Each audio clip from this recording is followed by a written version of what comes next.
بریدمه ما راپورتك لسر روشك خراب یا مالباتك جروج آوای کرسانی بلاف کربو اف 11 سالن مالخه و ماله ده شر سوری ده wenda bûye nizanin ku derê hevjîn û sê zarokên wî jî bi tenê mabûn. Piştî belavkirina wê raporta Rûdawê Dezgeha Xêrxwazî ya Hecî İdrîs Surçî alîkariya wê malbatê kir li Duhokê niha rewşewan ji berê gelekî baştir bûye berê her roj li malekê bûn niha êdî ji bo wan malek çê bûye. Eyûb Nesrî li Duhokê raportek di vê derbarê de amade kir. Temaşa bikin.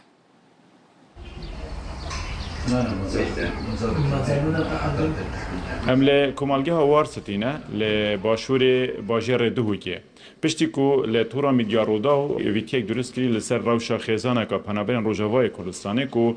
اف چند سال وی درید جینو چه جهوان نبولی آکنجی بن یعنی جنکه کو یا به ظلمه و سه زاروکنوی هنه هر دمکی لدف برای خویان خشککا خو تمینیتنج برگو چه جهن آکنجی بونه نبون او ویتیا ل برنامه برپرسیار یه رودا و بلاو بو پشتی هنگی دزگه حاجی ادریس سورچی کو دکتور فکری سورچی سرپرشتیاوی دیگه آگادار بر سراشا خیزانه و سردان اوی خیزانه کرد ایدی او کریا ساله که بوی خیزانه دابین کرد گل دابین کرنا هندک آزوقی و پیتویندی نجیان بوی خیزانه کو گریبست امضا کریه دیگل نویسینگه هکا کرینو فروتنا عردوزویا کو بو ماوی ساله که او خیزانه ده نافوی شقیدا بیتو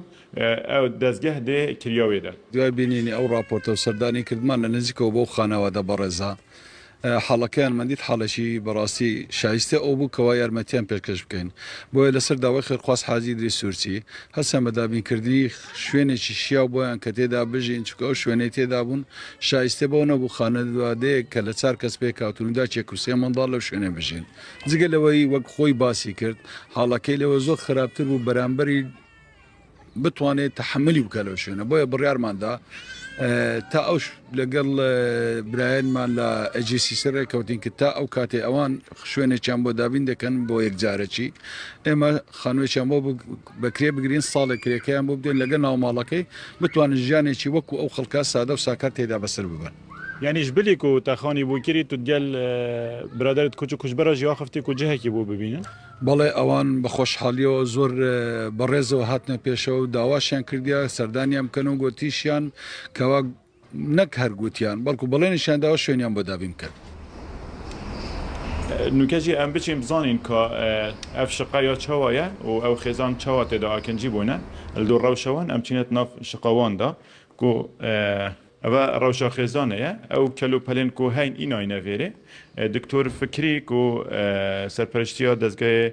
حاجی ادریس سورچیت کتن بوما بیجه لیلا نوکه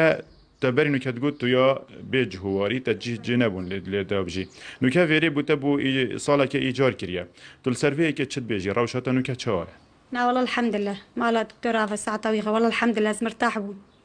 بس تو كتير فيري دكتور مرتاح أري والله مرتاح بون وشي كي ماسيت تنوكه هنا خدي بس إن بيغرادن وبيتشتن وتزاني يعني كسنينة ما بعيشينا ناغراد ونمونة نتشتك يعني أذكري خوريت كبسيكي والله دي يعني دي جيانوتال سركوريتا ديشن جيانا خوبي هدي دبركه أري والله كوري ما دتشي بخدي كوري من دتشي أم فقيرة نشكو دبينن أو فقيرة زويرتكم أري والله مجبورن يعني حتى صالة كدي تدي في شقة دبي اف شقة دلتا يا فيري باش ابوتا الحمد لله دلي زاروك انت جيك الحمد لله انا مرتاح والله زاروك مجي كيف وناتنا ومرتاح بون الحمد لله الحمد لله يا ربي على والله يا سباس بله وكيكو سرپرشت دزگهی بومدا دیار کردن کو پشتی نوکجی ده چاف دریا وان زاروکا که تایبتیش کو هر سه زاروکنوه نه چوینه قطابخانه نه نارتینه قطابخانه وکه سرپرشت دزگهی گوتی کو ده هولدان کو سالا دهاتی دا اگر کو تمنوان یه گنجای بیتن قطابخانه بهنه ورگرتن ده چه هنر تا قطابخانه و ده تشويه او داتن يعني سرپرشتيوان كاتن ديسا كوركيوان كو دچيتا بازاري كاري بو ياخكرنيت كاتن يعني جيانوال سرهنديا بينو كتجينا بون ليا كنجبون نشان تجهب خو بيرن بو كري ادي دي فيري داجين او كوريوان جي دي بو شول كاتو قال هاري كاريان خير خازا دي جيانا خود فيري و دار باسكن